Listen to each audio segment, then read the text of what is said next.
All right, so welcome back again. Um, this is kind of a late episode. This is the Father's Day episode, which Father's Day was last Sunday.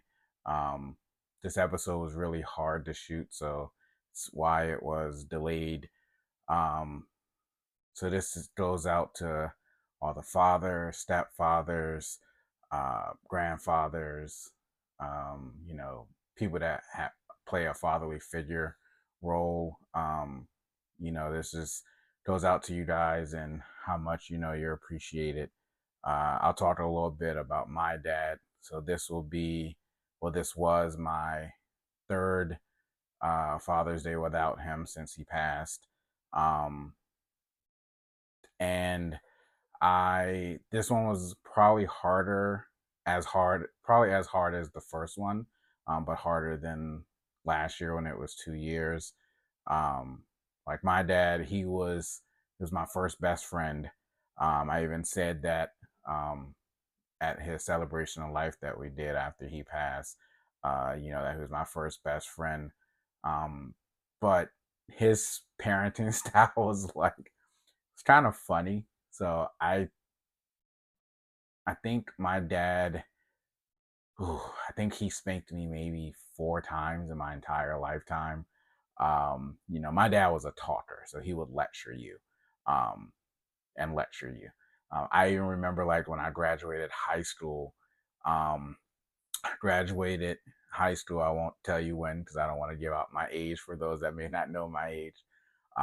Graduated high school from Paint Branch High School. Then we went to Outback Steakhouse. That was my favorite restaurant at the time. So we went there to celebrate. We get home and it was a basketball game on, a very important basketball game on. So before he gives me my present, um, he's like lecturing me. I'm 18. I have been 18 for about 3 months. Um, I guess I just gave away my age, but yeah, I had turned 18. Then I graduated less than 3 months later. So he's like lecturing me about now being in the real world and stuff. And I remember falling asleep. Um, and when I woke up, he was still talking in stride. And then he just said, "I'll fill you in on what you missed like later." But that's like how my dad was.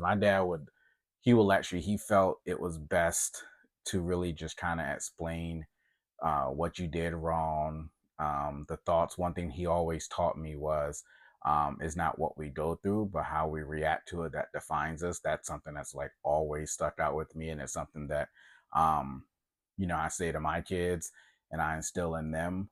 Um, but my dad is also the reason why I never wanted a son. Um, love my son, don't get me wrong, but I never wanted a son. I never thought that I could do what he did. Um, I gave him and my mom and problems when I was growing up for sure. And I thought I was just really born to be like a girl dad. But I didn't want that pressure. And I used to tell him that, and he would always tell me like, "Oh, son, you'll be fine. Don't worry about it." I'm like, "Nah."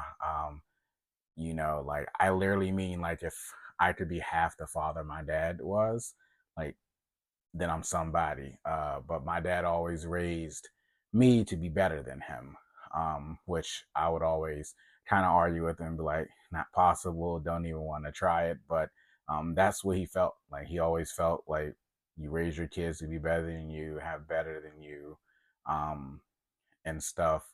But yeah, so he was a lecturer, and he would talk. I remember vividly so many of the lectures I had to endure over the years. I remember in middle school, like I was at my worst behavior wise. Those 3 years, anyone that went to Argyle Middle School that knew me, you probably knew I was a class clown, and I was always getting suspended. Got essentially expelled, kicked out the day of graduation at middle school.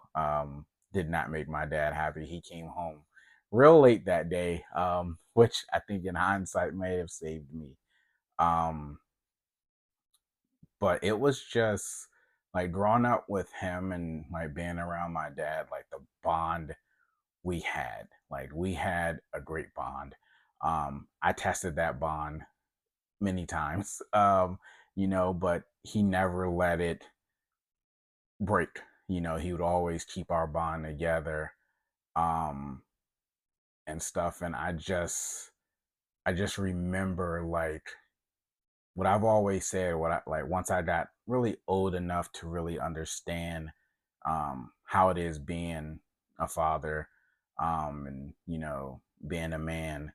Um, One thing I always remember, and I even told my dad, I got to tell him this um, before he had passed, was everything that he tried to teach me that I didn't do, that I didn't follow through on, like essentially he was right. So it's like if I messed up on something, if something was messed up, if something went wrong, it's because I basically didn't like listen to him, listen to his guidance, listen to his advice. But then when I did listen to his advice, um, you know, typically I was batting 1,000 um with the stuff. And that was just kind of like the father he was. Like he was a better grandfather than he was father, and he was an awesome father. If you know, it'll make sense to you. Of course, he was a different grandfather. As I feel like when your parents become grandparents, the rules just go out the window. Like stuff that we couldn't do when we were our kids' age like goes out the window once they become a grandparent. It's, oh, don't spank them, don't yell at them, or let them do this.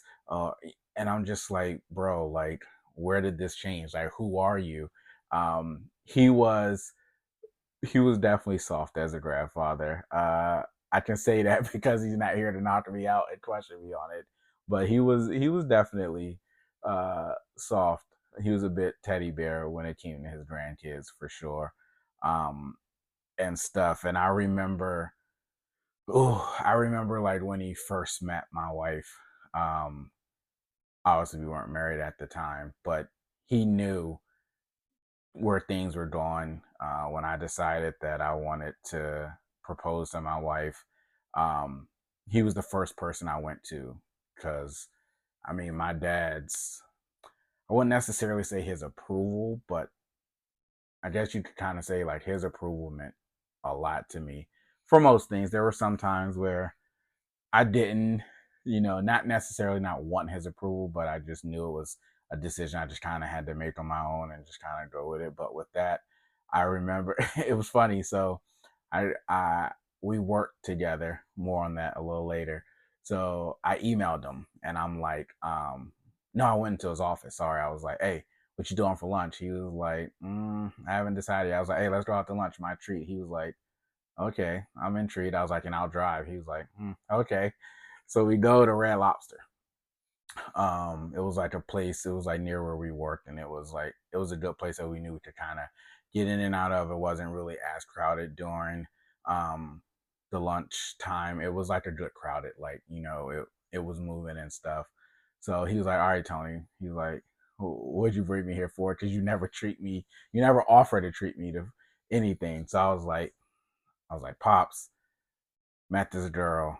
I was like, man, she's amazing. I was like, I know it might seem too fast, but like, I want to marry her. And he was like, he said, son, he was like, you do know if you marry this girl, you have to love her more than me. No, sorry.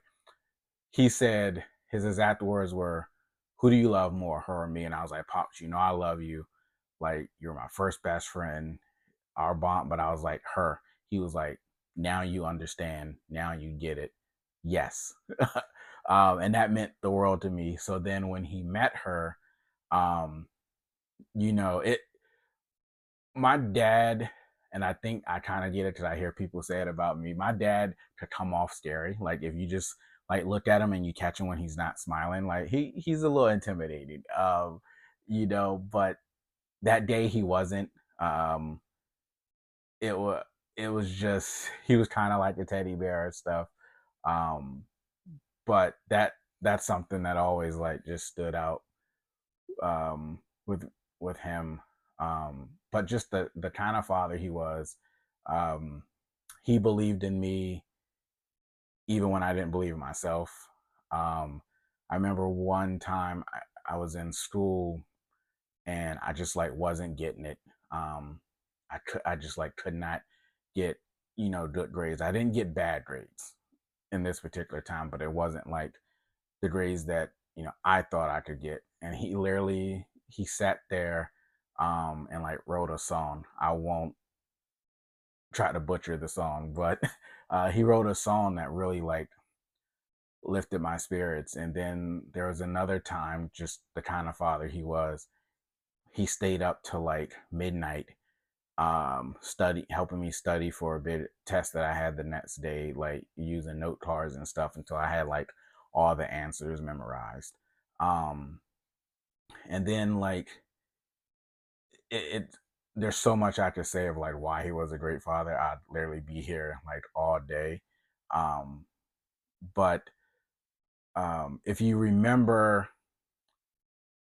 going back to the Mother's Day episode, I had a special guest that I put on the hot seat, my wife, and I said, she was going to return the favor. So, in a minute or two, she's going to come on here and, put me on the hot seat. So hopefully, she doesn't feel that I threw her under the bus with the Mother's Day, and she doesn't put me on the spot. I don't know if you can see this shirt, but uh, my mom had this shirt made. So it says Black Panther, but it has like all my kids' names. So I wanted to wear it. But before I bring my special guest over here, my co-star, uh, kind of like I did on the Mother's Day episode, I want to do kind of like my top 10 memories of my dad.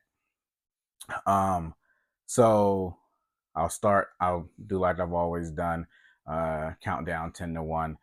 So number 10 um, it was the day after I dozed off while driving home and I rear ended someone. Um, and after like nothing happened to the guy's car, he was nice. He was just like, hey, you punched a hole in your bumper. My car is fine. We don't need to do anything. So what do? I call three people. Call my wife first, uh, called my mom, and called my dad. You can guess out of the three that I called who was the one that answered. My wife did not answer, rightfully so. She worked retail, so. But then when I talked to my dad, he was first. He just wanted to make sure I was okay, and I was like, yeah. But I was tired. We had moved up to PA, but I was still commuting down to Rockville, because I had to be off by a certain time to get Ariel. We only had Ariel together at the time. I had to get her from daycare by a certain time, so I had to go in. I think my schedule was like I was working like 7 to 4:30. So that means I was typically leaving the house like 4:45, 5 o'clock, just because the way traffic, I-270, if you know, you know. So then the next day, it's Saturday. That happened on a Friday. So that next day, me and Ariel just sitting there chilling. Ariel is not even 2 yet, or she might be over 2. Becky might have been pregnant with Tristan, but Tristan wasn't born yet. I know that. Um, but I want to say I think it was she was pregnant because I remember it was like real hot and the gas was cheaper up in PA. So I couldn't ride home with the air conditioner on, so I had to put the windows down, and then I was stuck in traffic. So we know how that goes, just no cool air. So that's why I dozed off.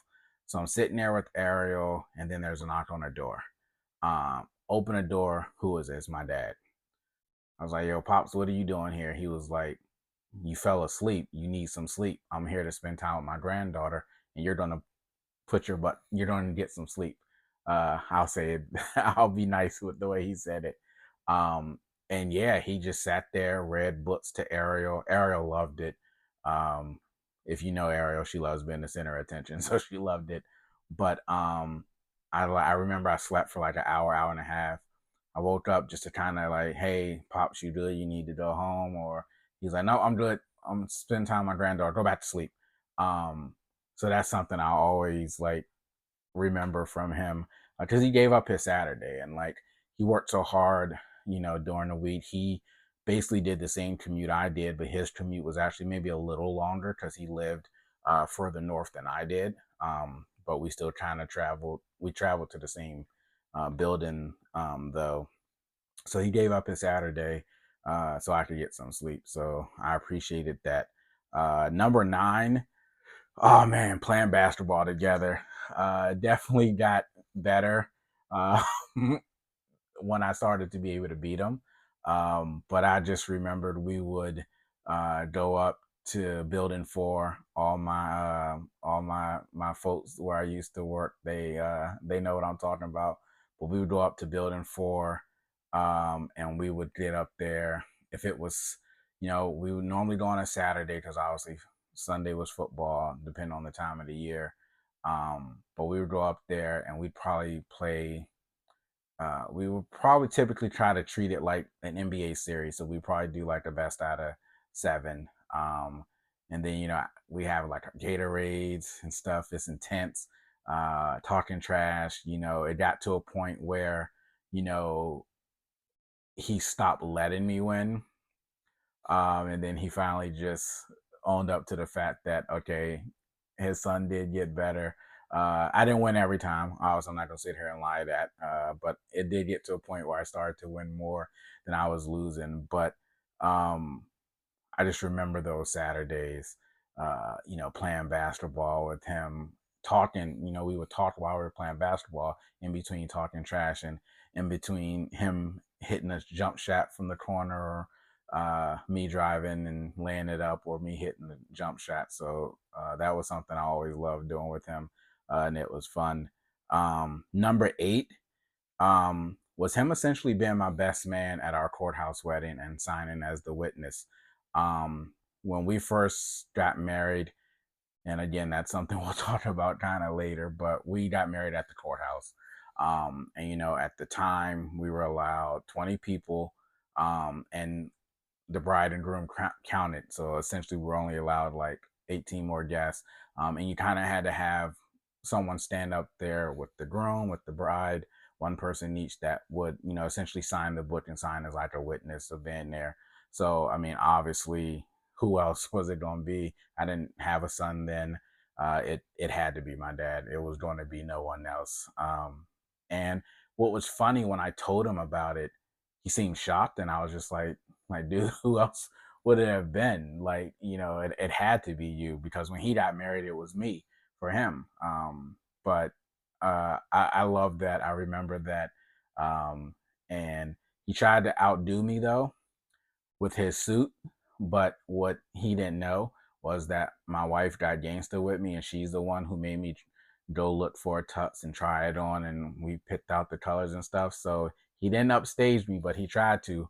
And me and him talked about that though. I told him I let it slide because he's my pops, and he got a nice right hook. But I told him like I was still the man that day. So that was fun. Number seven, our first football Sunday in our apartment. So we used to live with my great grandfather. We lived with him for 6 years. Then he passed away, and then my dad and I, we ended up getting an apartment, just the two of us. And then so we moved on a Saturday, um, and like it was like an all day thing, and I felt like we didn't even have much, but I guess we kind of did in theory. But it was like an all day, so like to the point to where when we were so tired when we finished getting everything in the apartment, we didn't even put like our beds together. We just slept on the floor. um so then next day, Sunday, we wake up. I think we actually went and shot some hoops real quick, did a little unpacking, but it was like, hey, it's football at the time. I wasn't a Redskin fan, but I just loved like watching football with my dad. So we like got Domino's delivered. We were like sitting kind of on the floor in the apartment, had the TV on, watch football all day. And it was just different because when would do that at like when we lived with my great grandfather. It wasn't like our place, but here it was like it was our place. It was my dad's place. So that was cool. Can't remember who won the main game because obviously, like with my dad, after the Redskins game was on, he just kind of paid attention. But like during the Redskins game, you couldn't talk unless it was about football, unless it was about the Redskins. But that was cool. Number six, the car rides home and the conversations we had. So, at one point in my career, my dad and I worked near each other. I worked in Bethesda. He was still working in Rockville. He took the commuter bus to work. So it was just quicker for him to like hitch a ride with me on the way home, where I could just drop him off at his car wherever the commuter bus lot was. So that was typically, I want to say, about anywhere from about an hour and a half, hour and 45 minutes of us just being in the car, chatting and stuff. Sometimes he would take a nap, but not much, typically because I was playing music. So he was usually getting on me with the music I was playing and stuff. But um, I remember just the conversations we had. We would talk about so much and stuff, to the point that um, it was my way of still seeing him every day, even though like I hadn't lived with him.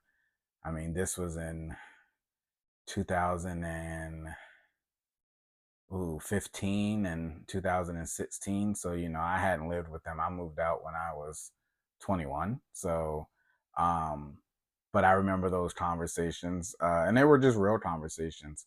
Um, and stuff. I won't say that the conversations were all peachy. They weren't, but they were real conversations that I loved. Um, Number five, when I was a kid, he would take off 2 weeks every summer. And we had a blast. We would go bowling. We would go to amusement parks. We would go to the Inner Harbor in Baltimore. He would take. We would always have to go to the Great Black Wax Museum. We would go to movies, depending on what movies were out. Um, it was like fun. Like, I remember I always knew when that vacation was about to start because he would always not get home until like midnight on his last day. But those 2 weeks, and as a kid, at least for me, I felt like that time didn't fly by. So like that 2 weeks almost felt like 3 or 4 weeks to me. And he would just have things planned and stuff. We'd get basketball in there as well. But it was just fun. I missed that. That was like real cool to do. Um, if you ever want to know where I get my planning ahead from, that's where I get it from, my dad, because that's what he would do. Number four, working in the same department as him for 4 years and at the same company for 6 years. Um, he was probably my first mentor.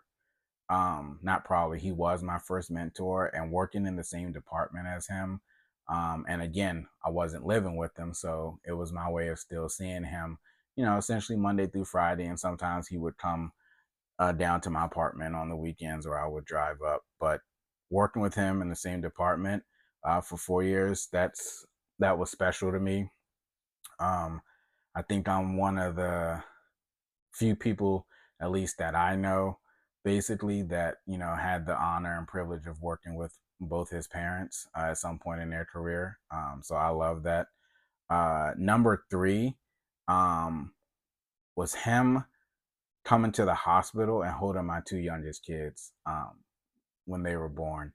Um, I remember that when Ariel was born, once we could kind of open the floodgates and let people in that were in the waiting area, he was one of the first ones to come in there and hold Ariel, which was special. And then with Tristan is what I really needed, because it was like I needed him, like, because now I'm gonna be a father to a son. So it's like I needed him. So, you know, he came to the hospital, and the good thing is he lived like maybe 15 minutes away from the hospital. So like once I texted him and told him, he came down, he held Tristan, checked on me and my wife, and that was special.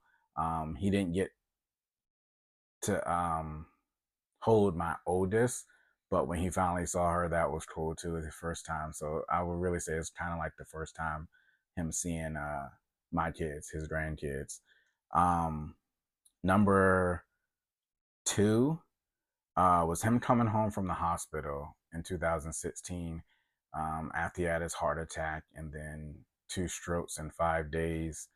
Um, that was it seemed like a long time, and I remember I couldn't wait to see him when he got home. I think I came and saw him like the day we came and saw him the day after he got home, just because I think he got home kind of like later in the afternoon, closer to early evening. Wanted him to get settled in, but him coming home, like to me, signaled that he was gonna be all right. Because obviously I'm thinking the hospital's not gonna let him go home unless he's all right. And then number one was him being that and dancing at my renewal ceremony. Um, he told me while he was in the hospital, obviously we still didn't know what was going on, but he told me, he said, I'm going to be at your renewal ceremony next year because it was a year later. And he said, and I'm going to hit the dance floor. And I was skeptical. I was just like, okay, I didn't want to tell him that, but I was telling my wife, kids were really young, so we didn't really tell them. But I told my wife, I was like, if he's home, I just don't know if he'll be able to be there. But no, he was there. Uh, he was dancing. I got pictures of him dancing. Um, he was still doing the same dance he's done for all his life, that all I know. But him being there at the renewal ceremony and him telling me he was like he said he was gonna be, um, that was good. So that's the top 10. I'm gonna get my wife in here to turn on the light because I'm starting to see it's a little too dark. And then she has her questions for me. She's going to put me on the hot seat. So pray for me because um, she's been probably waiting to extract some revenge on me. Um, so let's see. She might have to adjust the camera a little bit just so we can get her in. But yeah, we're getting ready for that segment. She's getting mic'd up, as we like to say in the entertainment world. Um, you might have to. No, I think they're good. All right. Heated blanket on. Yes, summertime, and she has a heated blanket on. If you know my wife, you know. If you know, you know. Are you ready? As ready as I I'm gonna wrote be. mine down. If she wrote them down, that means she put thought in it. I'm in trouble. All right, so the first question is, what's something you've learned about yourself through fatherhood? Something I've learned about myself through fatherhood. Ooh, I can only pick one. I would say the biggest thing then that I learned about myself is that I'm not as strong as I portray myself to be. Like the kids are like, I wouldn't say scared of me, but the kids kind of respect me in a way of let's not tit daddy off. But Yeah. I think they don't really understand how much of like a softy I am when it comes to them, and I try my best to like get gangster, get bucked with them and stuff. But then like I'll sit up there and be like, "Oh, give me your phone. You're grounded," or "Oh, you're not doing this, you're not doing that." And then like 2 minutes later, I'm like, "Here, come here. Let me just talk to you about it." And then I'll give it right back to them. And then I have her just sitting there, just like sissy. Whiplash. Yeah. So I would say that's it for sure. Okay. And then what's your favorite memory with each child so far? Oh, okay. My favorite. I'll go in order. So my favorite memory with Kiki would actually be when we reconnected in August of 2019. Mm-hmm. It was my first time seeing her in 4 years. Um, and I remember her crying when she saw me. She ran back into the bathroom at McDonald's. She shared her French fries with me. If anyone knows Kiki, she don't like sharing her fries with no one, but No. she did for Daddy. Actually, with Kiki, it's two. It's that, but then also when I took her to meet my grandma, her great grandma, um, she called me dad for the first time, and she was 12. So Yeah. that would be my favorite memory so far with Kiki. It was a two-way tie. With Ariel, and Becky knows this. She knows what it's going to be. It's the video I shot of her that's on my Facebook. It's the one where she's eating her macaroni and cheese and French fries uh, Yep. from Burger King one Saturday. I had to work like overtime. Then picked her up, drove back home, got her some Burger King, and I just shot the video, not knowing how much of the like cuteness I was going to get. And it's a video like I still watch that video monthly. That would be my favorite video with her because it's back when the vision I had of having a daughter named Ariel. That It video came in. embodies that. Yeah. And then my favorite memory with Tristan is actually a long one. It's the entire 2014. Oh yeah. Because I was out of work that entire year. Tristan was 3, turning 4 later that year. And that's where him and I really built our bond. Ariel was in school, Becky was at work. So when Ariel was in school, me and Tristan was hanging out in between me looking for jobs.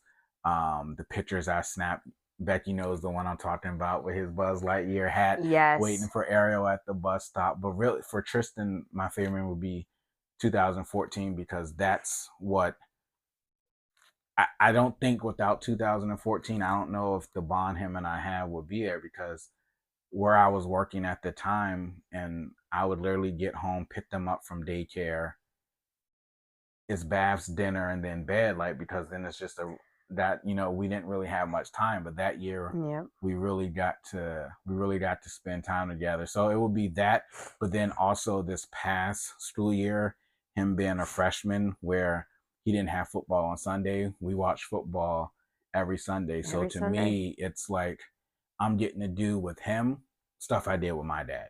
So that would be my memories of them little gremlins. All right. Next question. What's one value you hope that they carry into adulthood? Oh man, I just got to choose one. Yeah. So I actually break it down to all three. It's different for all three of them.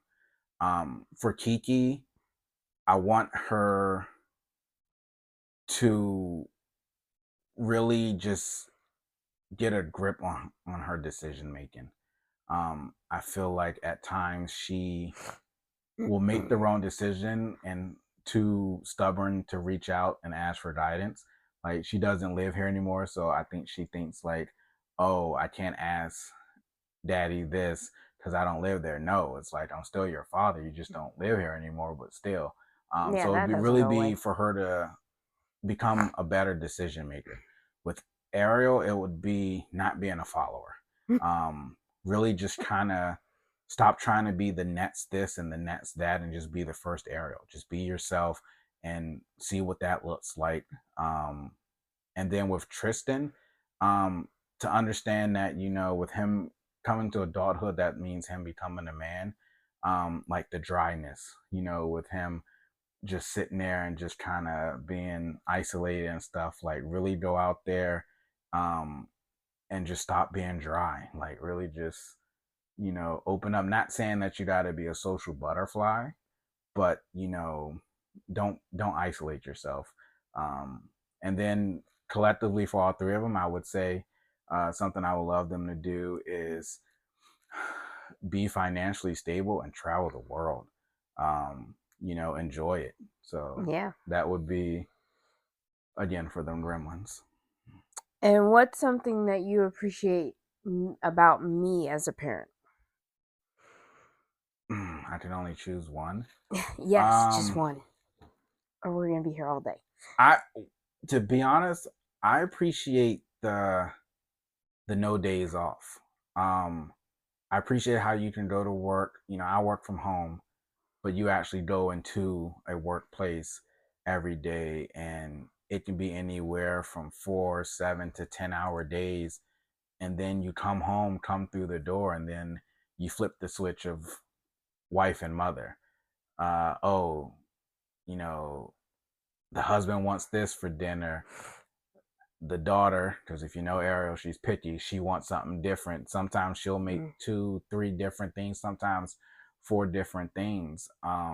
So that's what I like. Just the fact that and just the partnership. Like, you know, you want to have kids and raise kids with someone that you don't feel like it's a competition. You feel like it's just a genuine partnership, and that's like the one thing that stands out, or the two things that stand out. Eh, I said one. No, it's okay. I don't listen. It's okay. You don't listen. I'll say you haven't learned that yet. And how have you changed since becoming a parent? Um. Oh, how have I changed since becoming a parent? Mm-hmm. Um. I feel like I think things out before I act. You know, one thing that I think is key, and one thing that I think is kind of uh kind of like an undervaluement of what people don't understand is like making it home every day with the world we live in is something, is an accomplishment in itself. So how I change is that it's being a parent, but it's also just being like the head of my household. So it's like, I tell, you've heard me tell the kids like, hey, daddy's not rich. The only days that I can afford not to work are Saturday and Sunday, and that's because I'm off. And just so how I've changed, I've definitely become more overprotective than probably I was before. I was like overprotective to like my sisters, my mom, my dad, my grandma, but now it's like I have 3 people. I have 3 little ones, outside of my wife, but I have 3 little ones that really look to me and look up to me and, you know, need me there. So how I've changed is just making sure that it's never been about me. Um, my dreams have always been about um, in the beginning it was about honoring like my grandparents and my great grandparents and my parents for their sacrifices and all they've done. And then when I had kids, it was about being a father that you know my kids can look up to and feel proud of, and like with you, and like, hey, making sure Becky doesn't regret ever saying I do. So how I've changed is more so it's just I'm just more conscious. I think things out. I don't pop off at the mouth like I used to. And at the end of the day, I'm always just thinking about like my family and what I can do to put us in better positions. Great answers. All right. And what do you hope our kids say about their childhood when they're older? What I hope they say, or what I know they're going to No, say. what I hope Uh, they would say. Not you know what so they'll say. yeah, with Kiki, I would hope she would say with her childhood that it was complicated, probably, coming from parents that weren't together and didn't raise her together, but that she still felt the love. At least speaking for myself, that I would hope that she would say, even when her and I couldn't see each other or didn't talk to each other, that I hope she knew that like I still loved her, still thought about her, and that once we reconnected, she's really seeing like, oh, like this is what I would have had the entire time. With Ariel, um, that one's always different because I love all my kids this the same, but the bond Ariel and I have um, is just something special at times. I'll say, not all the time, but with her, I would hope that with her childhood, that she would say that her dad taught her how she should be treated as a woman. Um, and with Tristan, I would hope he says that my dad raised me and prepared me to be a man and prepared me to, be a father one day. No rush, Tristan. Yeah, no Uh, rush. feel free to have kids in your 40s. I'm okay with that. But Right. yeah, that would be because your mama's not ready to be a grandma. No. But yeah, that's what I would hope they would say. If I could add what I know they will say, Era's going to say she was spoiled. Tristan's going Yeah. to say he was spoiled even though he didn't ask for it. And Kiki's going to say I probably made up for spoiling her when she wasn't around. Yeah. But that's what it boiled down to. Oh yeah. Oh, Oh and that yeah. daddy's funny because, Of course. yeah. Why not? What's one thing you want to be more intentional about as a father? Um,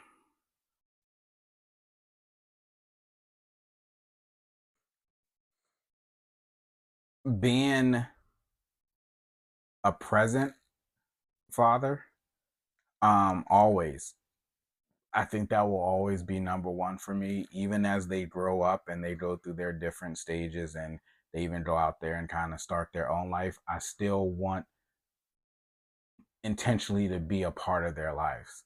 Um, Understanding they'll reach certain stages where, my guidance might be a little bit less wanted, and that's fine. But just being intentional for them to know that as long as there's like air in my lungs and that I'm breathing, like I'm gonna always be there for them. If they're wrong, I'm gonna call them out in private. We'll talk about it, but I'm gonna still support them. And when they're right and when they do something good, I'm gonna celebrate them. I'm going to be one of their biggest fans, and I say one of their biggest fans because I know like their mothers will be one of their biggest fans too. But I Yeah. just want to be intentional with always being present and just always, no matter where they go in life or no matter where I'm in life, even if I, you know, strike it rich and which we'll welcome that. But if we were to strike it rich and you know move away and when they're older and they have their own lives, I still want to just be present. Okay. Being present. That's a good one. What's the funniest thing each of the kids has ever said or done? Because I know they got some funny Man, moments. so okay, can I do what the funniest thing they said and the funniest thing they've done? Oh So yeah, okay, you can do so both. for Kiki, the funniest thing she's ever said to me, man, it's hard because she said so many funny things, and I have to choose something that's appropriate for this. Yeah. I would probably say the funniest thing she ever said to me. Oh, funniest thing she ever said to me was that she could knock me out. Yeah. The funniest Okay. thing she ever did. We like me, Ariel, and Tristan were downstairs. I think you were at work, and in our Mm, house, you know how we have like the little banister upstairs. yeah. I just come out the other living room and out the corner of my eye, I just see her dancing.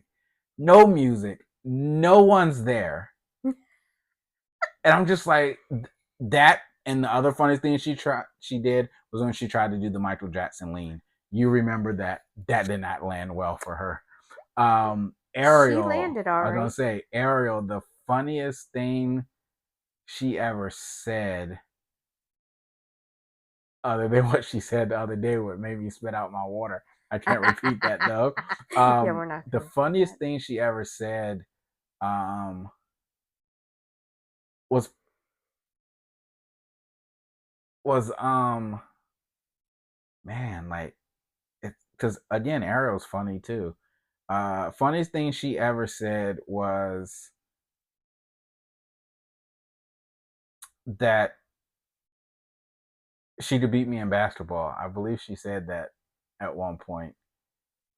The funniest thing she ever did was All 4 when, foot of yeah, herself. the funniest thing she ever did was when she was trying to convince us to get her the slip and slide at Walmart. Oh So my this god. fool, and I have video of it We have on Facebook. video. She runs and slides on the floor at Walmart. It did not go well, and we were cracking up. She said she gave Um, herself floor burn because it yeah, wasn't rug burn because there's exactly. no rug.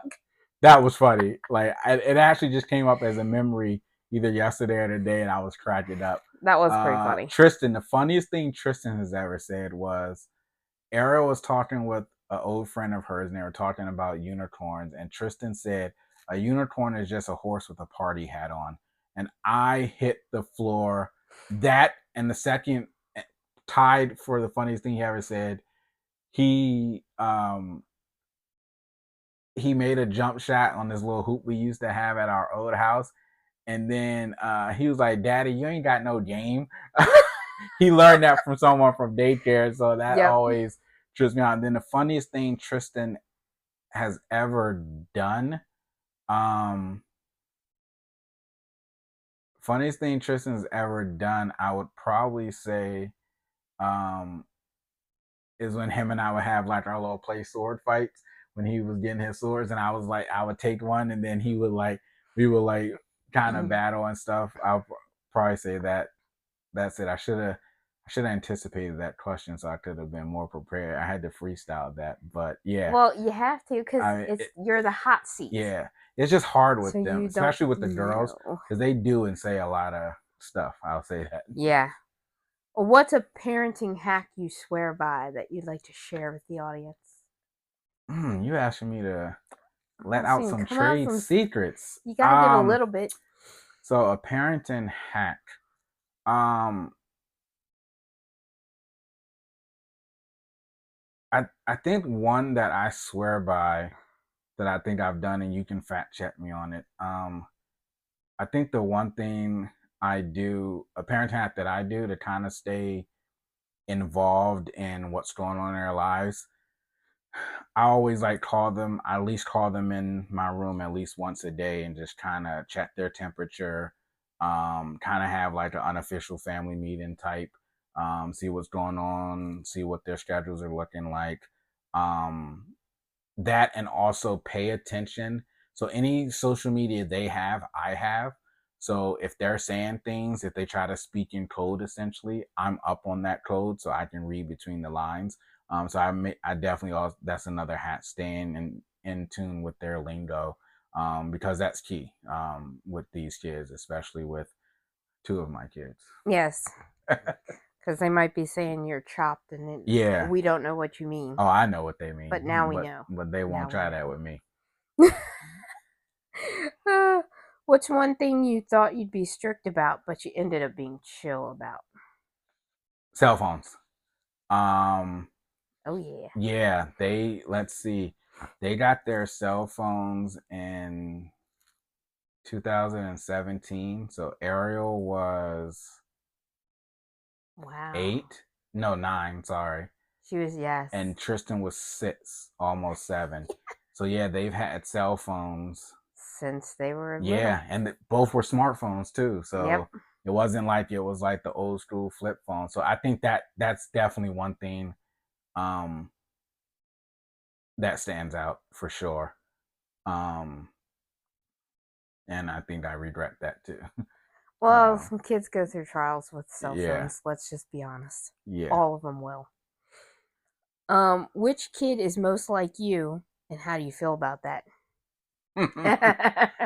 Now, when you say most like me, do you mean kind of in the overall sense or certain Yes, things? Oh, in the in the overall overall sense. sense. Oh, that's easy. I won't say no names, Kiki. Kiki is 100% me. She's stubborn like me. Her mouth is like me. Um, she's petty like me.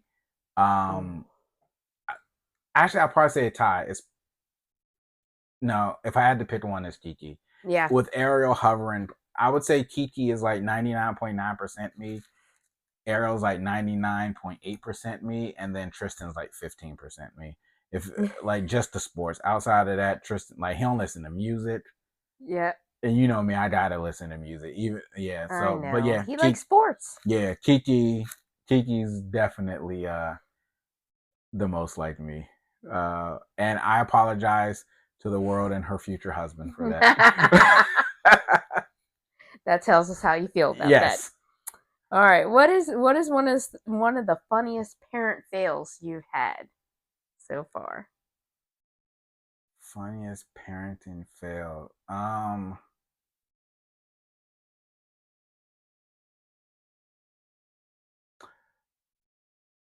Okay, I might get myself in trouble, so I might have to have this camera rolling after this episode. I'll blink twice if I don't feel safe. So what I used to do with the kids is I would let them destroy their rooms, play with all their toys, but I wouldn't let them start doing it to after Becky would text me and say she was on her way home from work. And then what I would do is I would conveniently look out the window and see when her car was pulling up. And then I would go sit back down and I would pretend to be asleep. So like I would when she would get home and see how much they messed up, I'd be like, oh, I'm sorry, I was just tired. I just woke up. And then she now granted she wouldn't help them clean, but she would supervise while they would clean. But that was a fail, and the reason why is because they started to notice that. So then what they would do is they would start messing up their rooms earlier in the day, and then they would like not let me go to sleep. And then one day, Tristan conveniently said, "I wonder what would happen if mommy saw my room like this."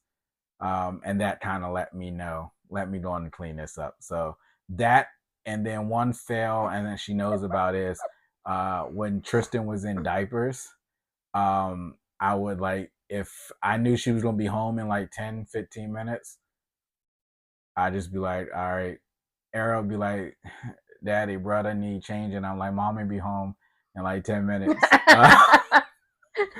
I was tired, bro. I didn't do So it all the time, stinky. but there was times that I did that. But she knows about that because I told her. Obviously, Yeah. I didn't tell her back then. I waited until the statute of limits was over.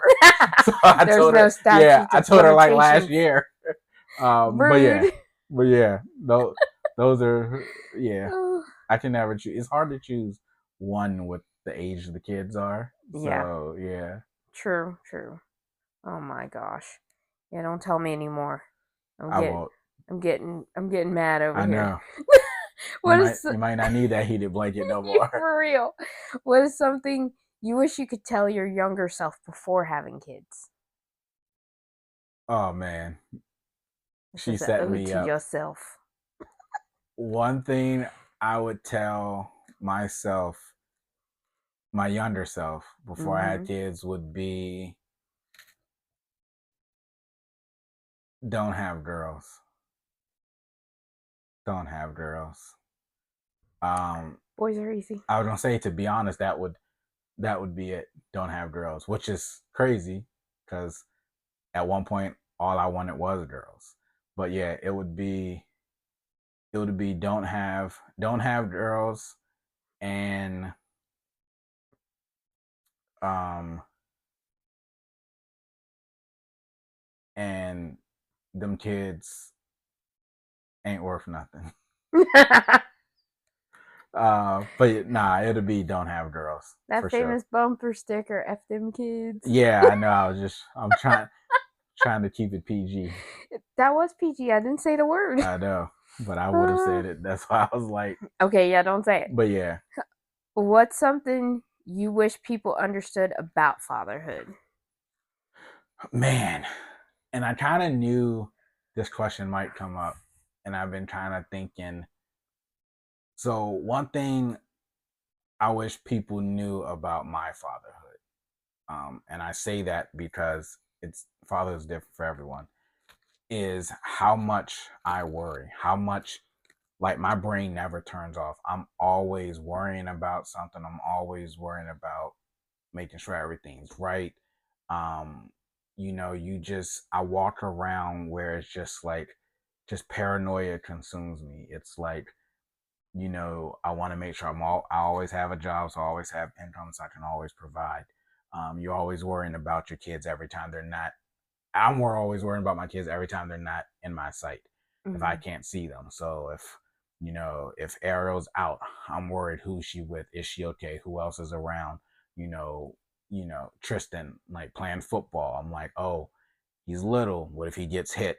I worry if he gets hit hard. What do I do first? Do I try to rush the field to make sure he's okay, or do I hold his mom back to make sure she ain't going after someone who hit her baby?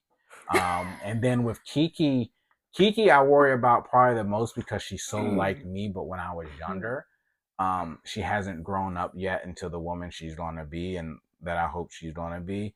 So I just worry with her trying to be so independent and try to do things on her own that she doesn't get it yet. That she's not going to solve everything Yeah. overnight.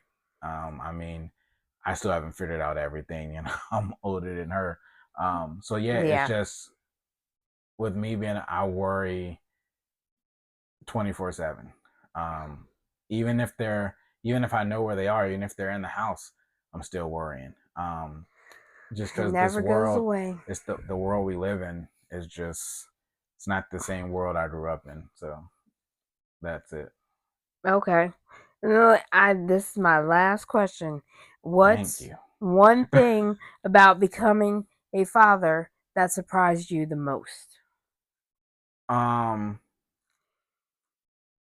the one thing about becoming a father that surprised me the most is the love I have for them.